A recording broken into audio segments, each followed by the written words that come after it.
And you also mentioned something about risk. Whether we can handle risks or not handle risk plays a part in our goals, whether we can achieve them or not. Can you talk a little bit about that? You see, when you talk about risk, we are talking about the likely pain that may result in us not achieving what we have set out to achieve. That is what, for me, I would define risk, is the likely pain. So, people who fear the likely pain that would come out are the ones who may not do much. But when you are prepared that there is a likelihood that there will be pain, then you are prepared. So that should there be pain, you already knew the pain would come. But if not, then you would find the joy. And so, it is being realistic. When people are risk takers, they are realistic that this thing can cause pain. But there is also the flip side that it could also bring a lot of joy. And so, when you go the Bible route that I take, the Bible says somewhere in the book of Hebrews that because of the joy set before him, I think it's referring to Jesus, he was able to withstand even death on the cross because of the joy that was coming. So there's a sense of risk in this, isn't it? So when somebody sees the likelihood of what the good thing would bring, then they would say, fine, let's go. Because the good thing is a good thing. And I would be able to get it. So when people look at the failure, that things that may not work more than the things that would work, then the focus is more negative.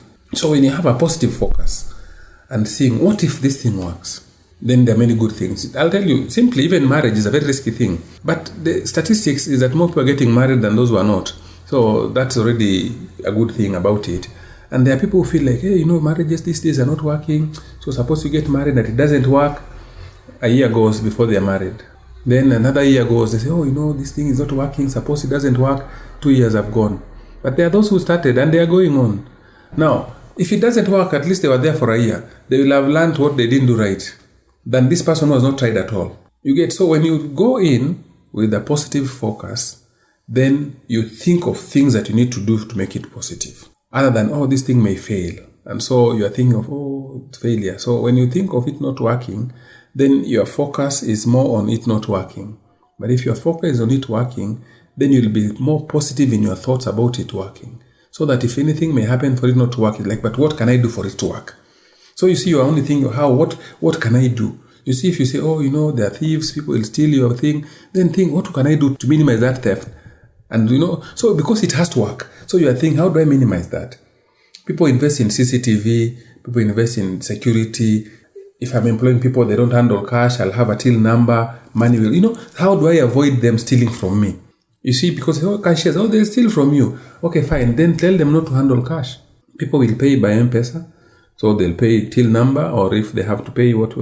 So you're thinking that already will have cut down on people stealing your money. But if you say, sure, people working for you, they'll steal from you, or you will lose your money. So you're only saying, then let me not even start this business.